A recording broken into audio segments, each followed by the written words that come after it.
amazing stories. De piel blanca,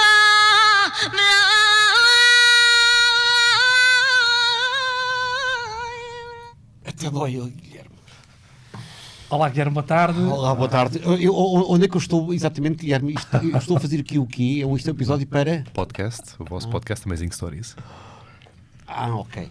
Antes de eu falar sobre esta Exato. belíssima abertura de Flamengo posta por o nosso amigo Guilherme, queria só dar conta... Obrigado, Guilherme. Peço desculpa. Com certeza. Foi a gentileza do Guilherme que nós não temos agradecido devidamente. Eu tenho, tu é que às vezes te esqueces... Sabes, mas eu sou ingrato por natureza. Não és. Eu queria só uma vez mais fazer publicidade ao nosso podcast via revista Bang, que é distribuída gratuitamente nas lojas da FNAC, da editora Saída de Emergência, e trago hoje... Agora Foi um lapsus linguae. agora parecia, exatamente. Não é habitual a mim. É um lapsus psicanalítico. Um belíssimo artigo chamado de uma proposta de um filme teu, este sim de ficção científica, ao contrário da minha proposta de hoje, sobre Dark City. E o título acho que é muito giro. O título é Dark City Estranho, eu.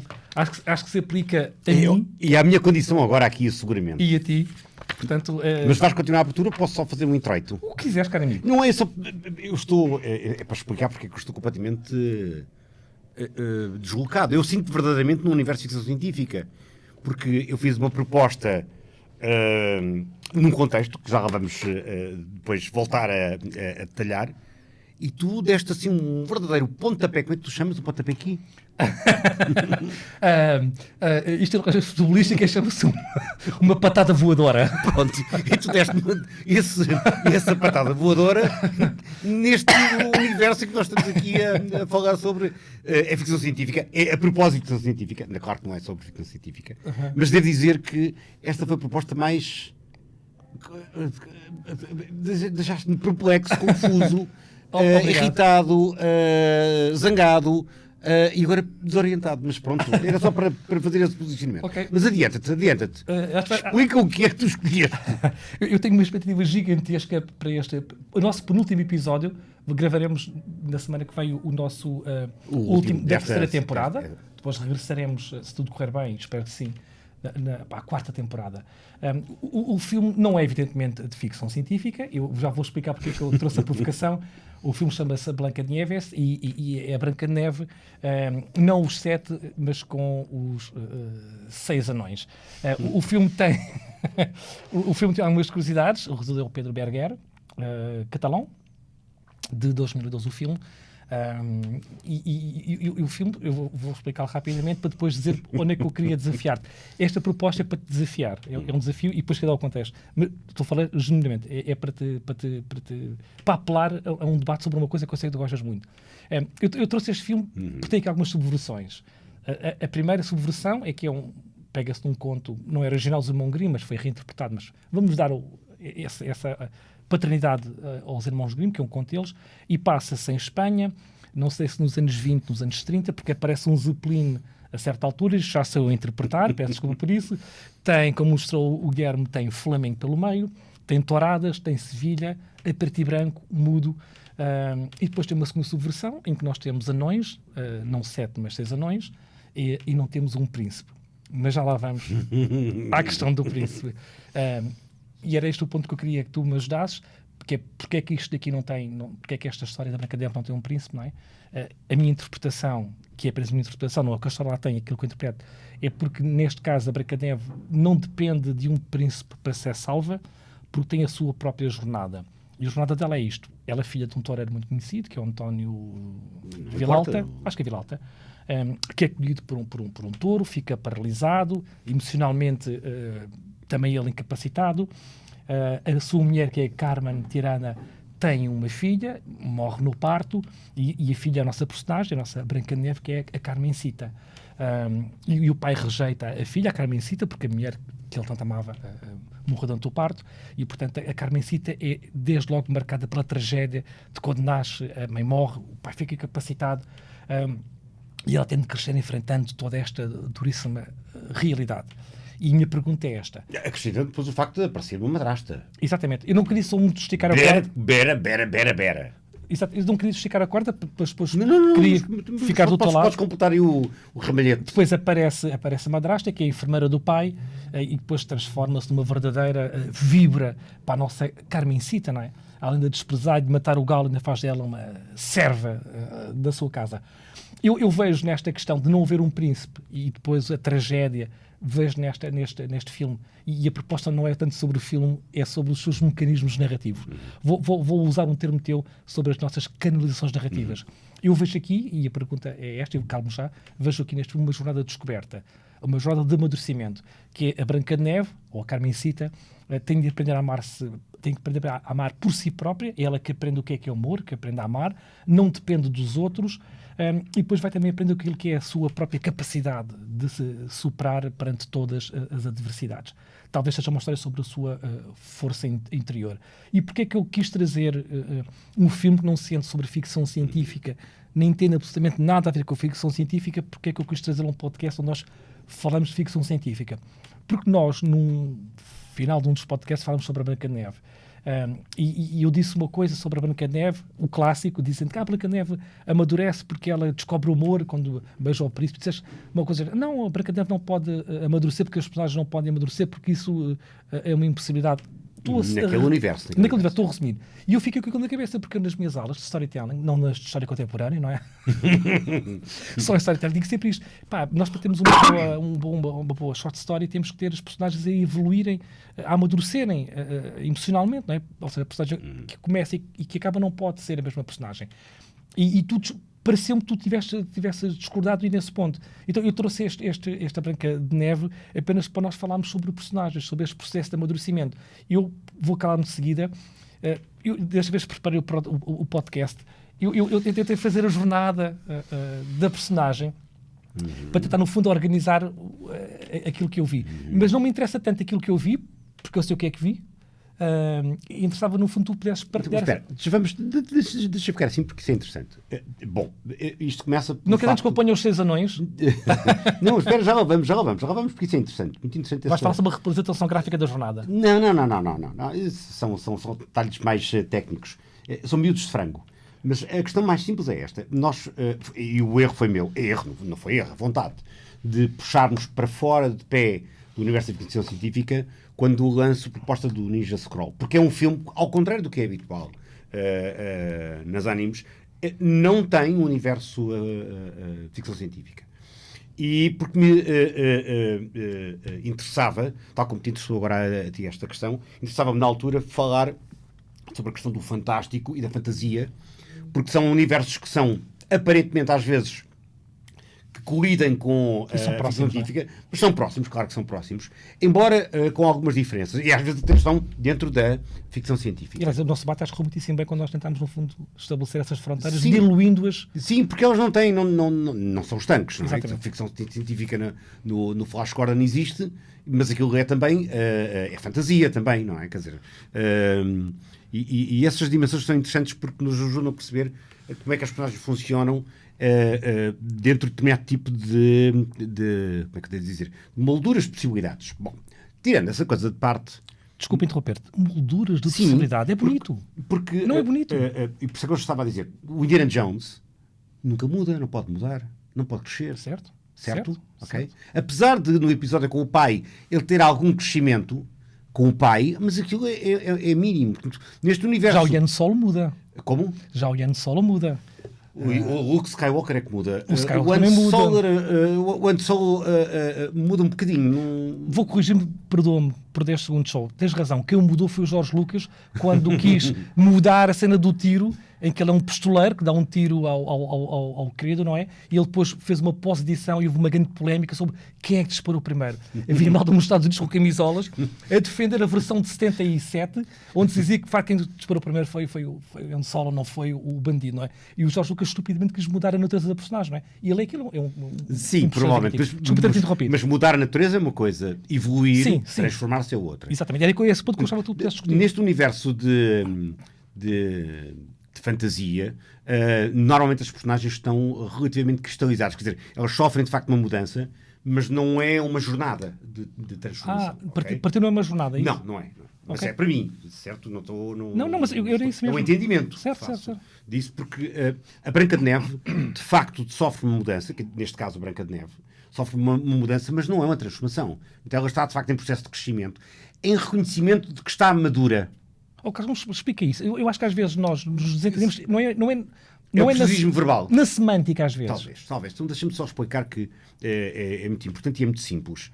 A personagem sofre transformação se ela no fim é diferente daquilo que era no início. Ok?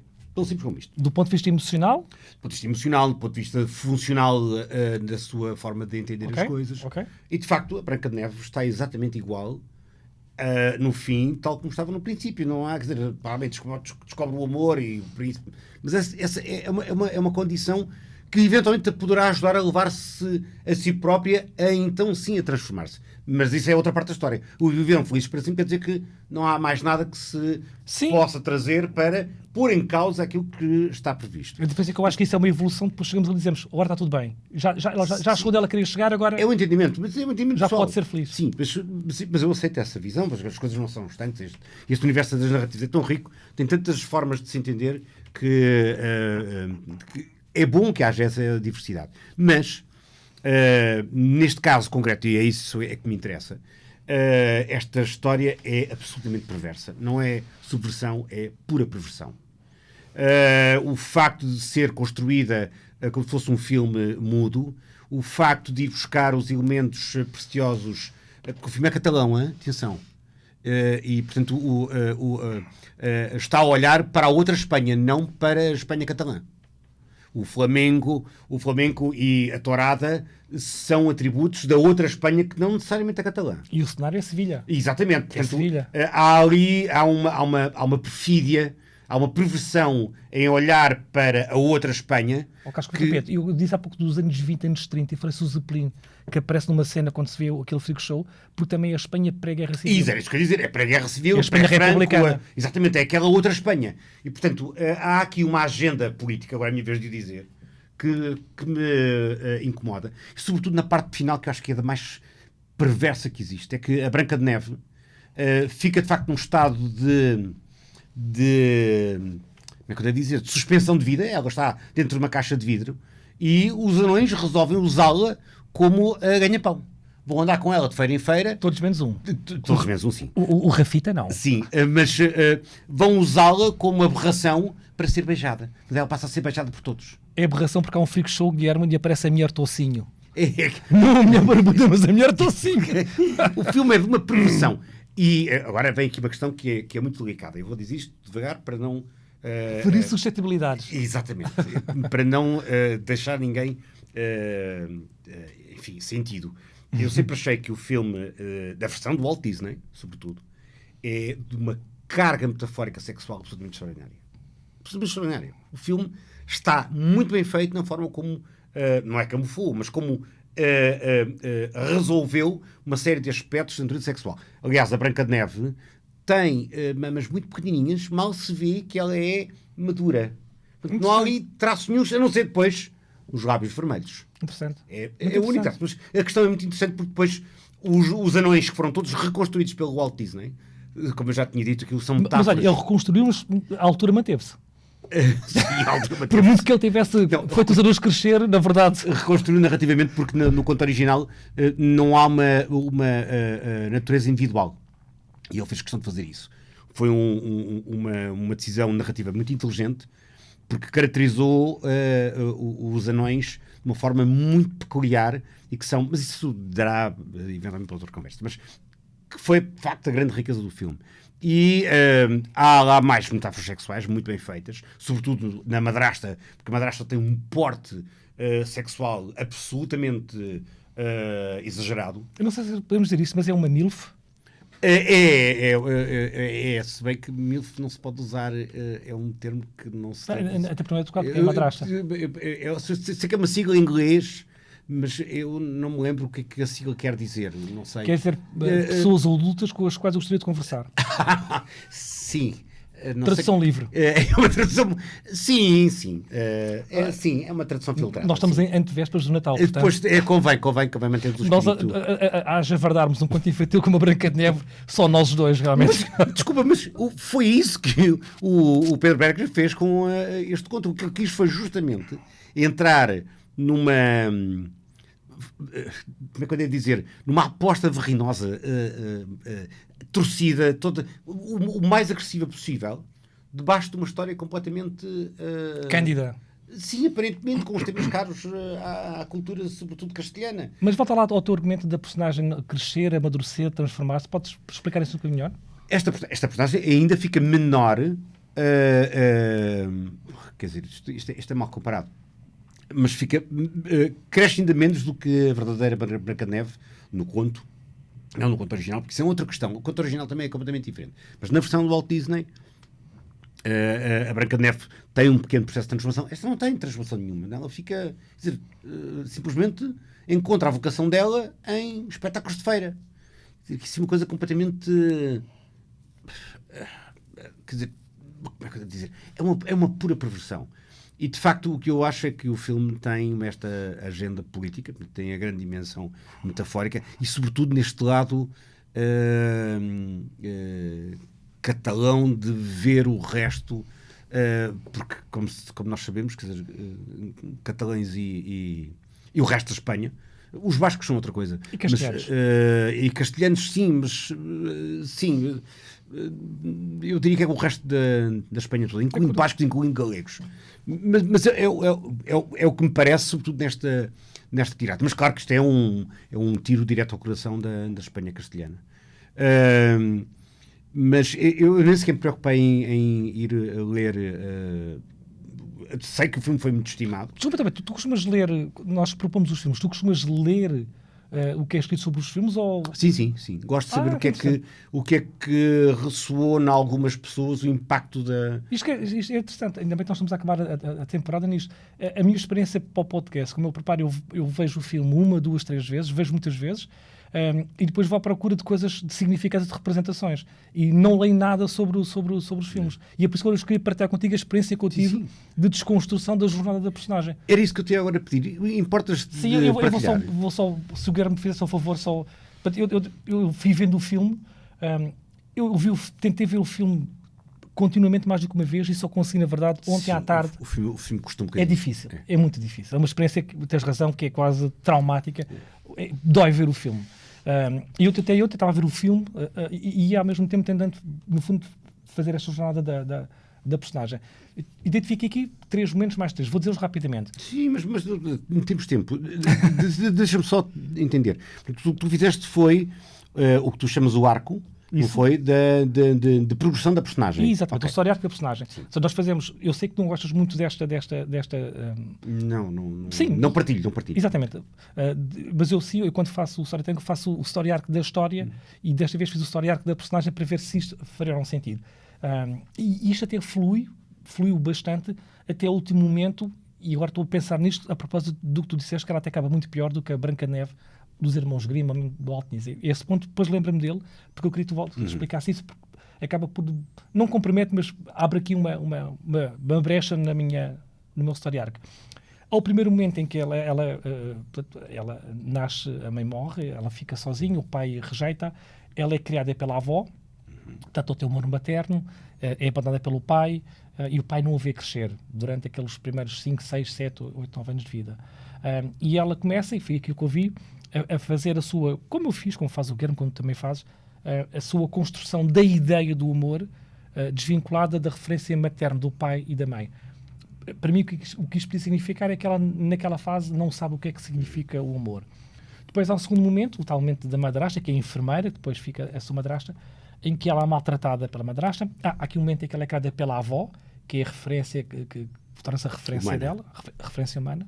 Ela depois fica em casa da madrasta, e ela primeiro é criada, depois é escrava, o pai está num piso inacessível, ela sabe que o pai está lá, mas não pode lá ir. Um dia ela vai encontrar o pai está fisicamente lá, mas está ausente, está catatónico, não o reconhece, e só mais tarde é que eles começam a reconciliar e a reconstruir um pouco a sua relação perdida. E aqui o que eu vejo, não é? E depois a madrasta descobre que ela reencontrou o pai e volta a puni-la. O que eu vejo aqui na Branca de Neve, ou na Branca de Nieves, é ela a aprender a lidar, neste caso, com o sofrimento. Ou seja, primeiro é o que é o amor, e ela aqui depois sofre. E o terceiro momento desta fase tem a ver com... Opa, eu adorei isto dos anões. Opa, são 6 anões toureiros, eu adorei isto. Pá, eu peço imensa desculpa por estar a dizer isto com esta genuína alegria, mas eu adorei isto. Eu adorei isto. Pensavas numa espécie de contexto de Monty Python. Sim, ou seja, a ideia é, se é para ser doido, pá, vamos ser ao limite dos dois. Sim, é verdade. Pá, não são apenas 6. Tinha que ser toureiros. São 6 anos.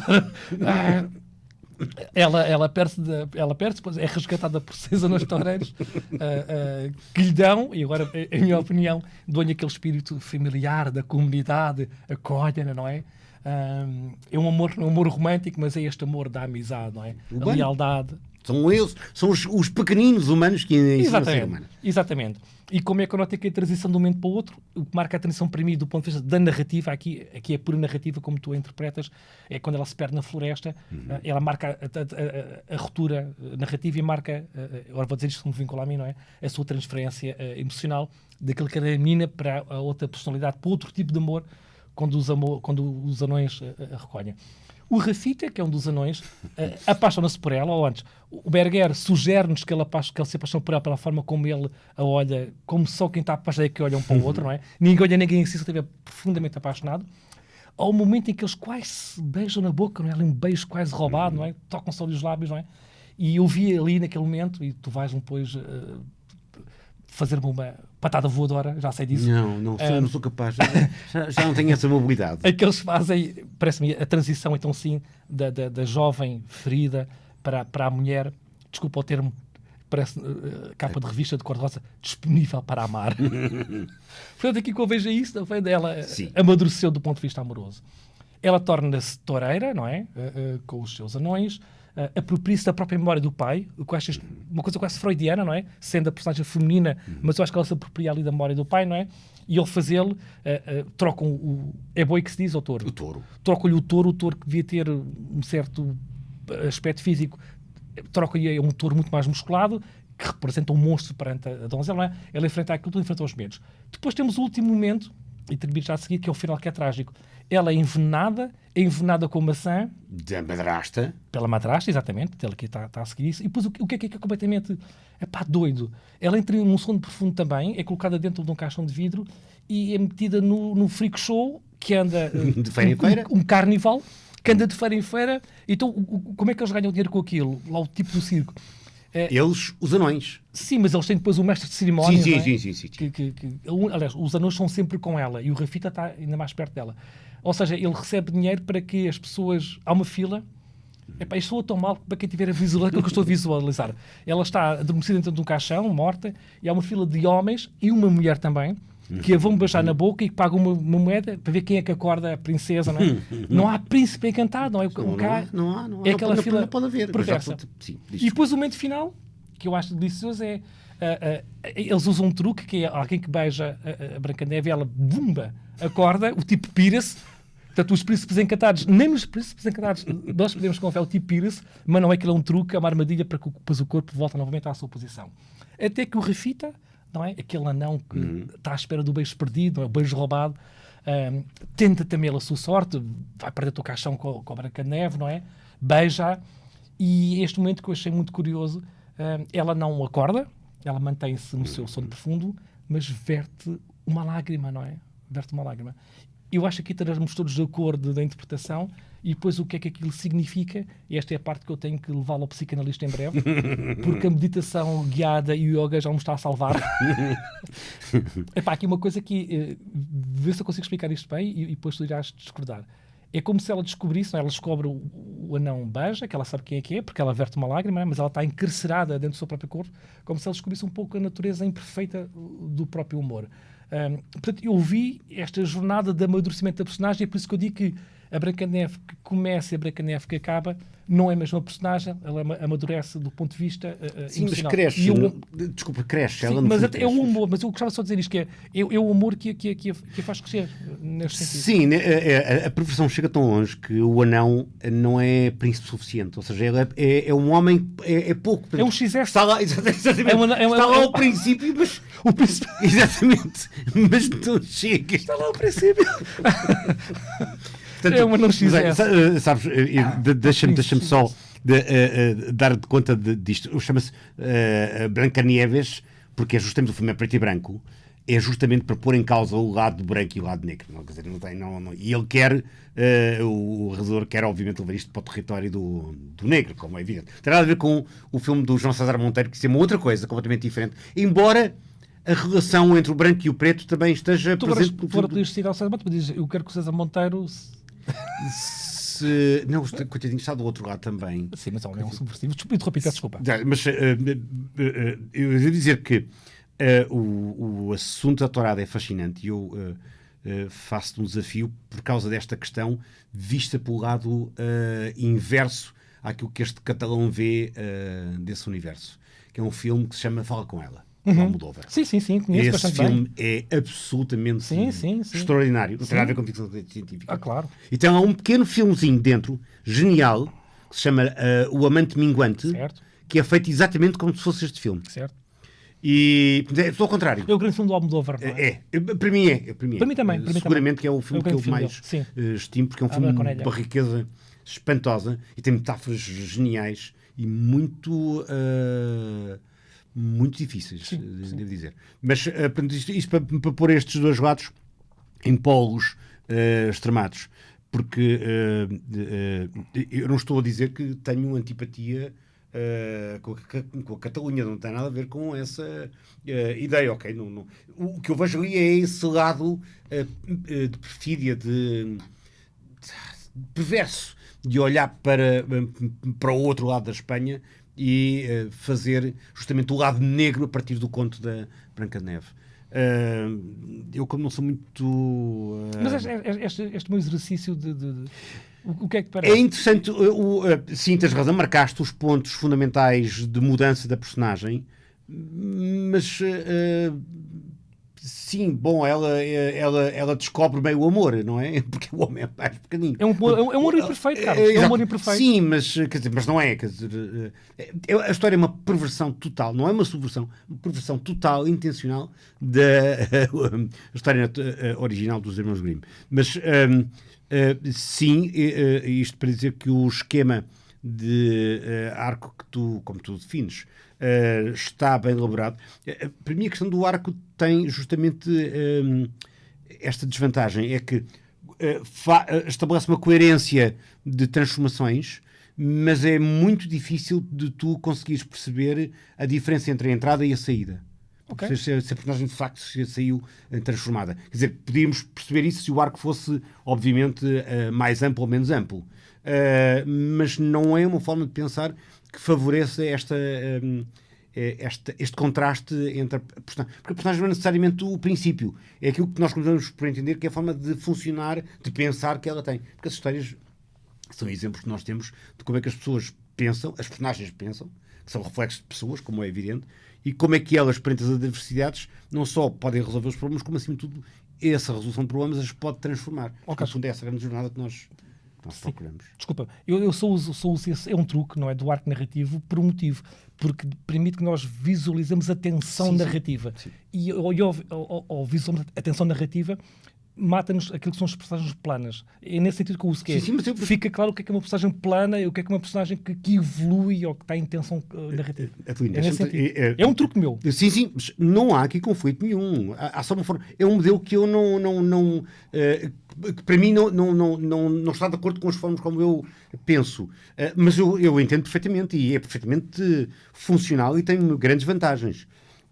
Só que, de facto, eu não estou contra o modelo. Não vamos estar agora outra vez.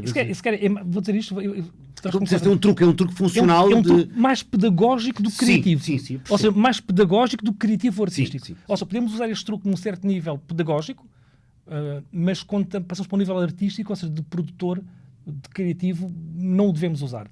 Sim, eu já agora explico. O meu modelo é mais rudimentar. É completamente aristotélico, não é? Já o assumi várias vezes e mantenho. É que, para mim, a narrativa...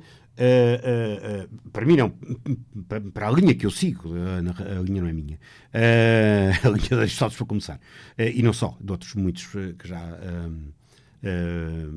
que já o trabalharam. A definição da narrativa parte do ponto em que a história está definida, ou seja, o momento em que a personagem principal é dada como principal e tem um problema que a leva a agir. E, portanto, nesse momento aí é que está a grande cristalização da personagem. Percebes? Uhum. E a partir daí é que vamos ver o que é que da personagem que nós compreendemos no momento em que o problema fundamental da narrativa está definido, daí é que vamos depois ver qual é a diferença para o final. Certo. Por isso é que o arco aqui não é um arco. não é funcional para mim. Okay. Antes de falar sobre o próximo filme, vou só... tu falas em perversão, eu faço em subversão. Eu sei. É engraçado. É. Eu fiquei... Há pouco usei o teu truque, não é? Já lá vamos. Faltava a terceira. Antes de mostrá-la, queria só mostrar aqui duas imagens, se o Guilherme permitir. Que é isto, no início do filme, são os nanitos. Os 6... E ela depois, ontem quando nos encontramos no corredor, disseste logo isso sobre a atenção que ela é o sétimo anão. E temos aqui os 6 anões e ela depois transforma-se no sétimo. Sim, é verdade. Mas a subversão não é esta. A subversão é entre os anões. Tu não sabes o nome dos anões da Disney, provavelmente, não? Não. Entre os anões, Guilherme, isto é maravilhoso. Josefa. Temos a Josefa, que é uma anã. Pá, é isto que é engraçado em termos de semântica. Tu vês isto aqui assim, uma perversão, e para mim é apenas isso, uma subversão. Não tens 7 anões, tens 6 anões, e na verdade tens não 6, mas 5, porque há uma anã. Há um autor que nós gostamos muito, que fala muito sobre a psicologia dos contos de fadas, e ele levanta uma questão da Branca de Neve para dizer que os 7 anões são irrelevantes do ponto de vista narrativo, dizendo o seguinte, que é, mas quem são aqueles anões? Nem sequer têm mãe, nem têm pai. Se ele visse isto, ia mudar de opinião. Não tem, nem mãe, não tem, mas há ali uma anã entre eles todos, não é? Portanto, eu acho que é o último toque mas é uma gentileza do Berger. Tua, é uma gentileza é tua, Josefa. Porque eu nem vou avançar mais, mas suspeito que isso seja também uma perversão, sobretudo porque é Josefa, que o realizador faz em relação outra vez àquele... Eu se calhar fiquei demasiado encanitado com esta questão da Catalunha e com o contexto sociopolítico, se calhar. Sim, mas não consigo sair disso. Porque quando há esta agenda política, eu fico sempre... desconfio que está tudo montado. Tudo armadilhado, não é? Tudo armadilhado perversamente. Pois, eu como fui mais descomprometido para este filme, consegui ver estas subtilezas maravilhosas do enfim. Mas acaba por ser até um bocadinho é grotesco. É grotesco. Não, repara, eu vou dizer isto, por favor, que não sejamos mal interpretados. Mas quando nós falamos dos carnival, das feiras populares, do freak show, a mulher barbuda, o homem musculado, o homem elefante, o anão, faziam parte destas perversões, não é? Aqui no fundo, século XX. Exatamente. Eu acho que ele assume a dupla perversão, que é o anão, a pessoa de estatura pequena, que neste caso também tem outra característica, que é uma figura feminina. Embora, se tu reparares, a Josefa de feminina tem muito pouco, não é? Até os próprios dentes dela, não é? E pronto, agora tu irás provavelmente sugerir o nosso tema de despedida. O filme que eu proponho, porque é um filme curioso, é o Vanilla Sky. E porquê, Carlos? O filme supostamente não, é realmente uma versão americana de uma primeira versão espanhola, original. O filme interessa-me trazer porque levanta um absurdo de ficção científica.